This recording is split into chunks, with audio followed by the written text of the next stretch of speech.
Le musée d'art et d'histoire de Genève conserve 3 œuvres du peintre Vincent van Gogh, parmi lesquelles deux natures mortes réalisées à Paris entre 1886 et 1887.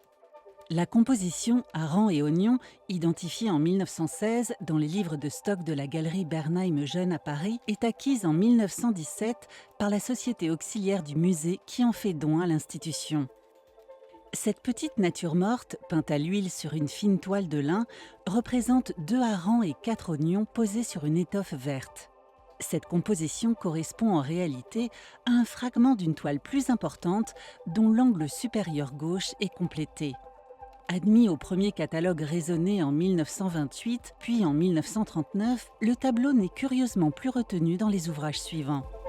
L'étude et la restauration de cette œuvre, relançant le processus d'attribution, a permis d'identifier la présence d'une première composition, peut-être florale, conservée sous la peinture visible, alors que les pigments analysés confirment une palette de couleurs propres à l'artiste. Le traitement de restauration permet de rétablir une vision plus équilibrée des coloris et de la facture soignée, caractérisée par des touches juxtaposées et orientées pour donner corps au sujet représenté.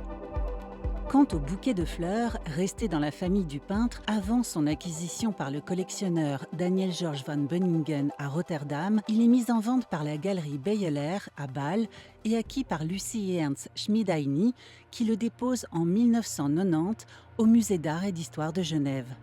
3 étiquettes imprimées, collées sur une toile de protection au dos du tableau, nous renseignent sur la présence de l'œuvre dans une exposition à Londres en 1929, puis à Amsterdam en 1930, ainsi que dans la galerie de Jacques Goudsticker en 1933.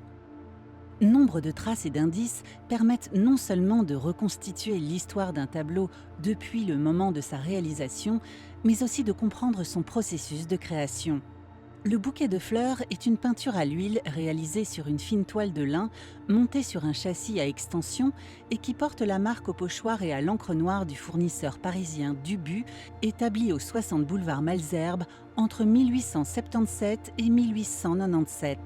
Sur le plan stylistique, le tableau peut être daté de l'été 1887, au moment où le peintre, au contact de la scène parisienne, éclaircit sa palette et développe une facture faite de touches colorées juxtaposées. Dans l'angle inférieur gauche, le tableau porte la discrète signature Vincent. L'examen en réflectographie infrarouge révèle sous la couche picturale un tracé précis pour positionner le vase.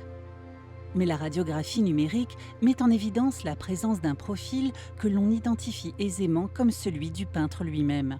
La découverte inattendue de cet autoportrait permet de préciser la datation du tableau, puisqu'il peut être comparé à celui du Van Gogh Museum d'Amsterdam, dont les dimensions sont identiques et qui, daté entre octobre et décembre 1886, présente également un profil tourné vers la droite et une morphologie semblable.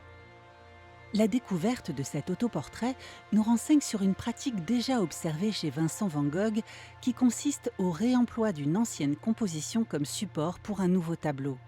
Les recherches menées sur ce sujet ont montré qu'entre 1884 et 1888, plusieurs dizaines d'œuvres de l'artiste ont été surpeintes de sa main. « Peindre coûte cher », écrira-t-il, « et il faut peindre beaucoup ».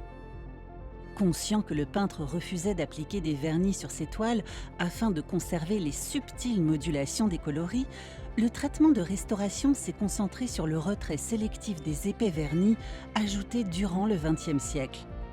Cette opération délicate a permis de rétablir une palette de coloris basée sur le principe des couleurs complémentaires chères au peintre.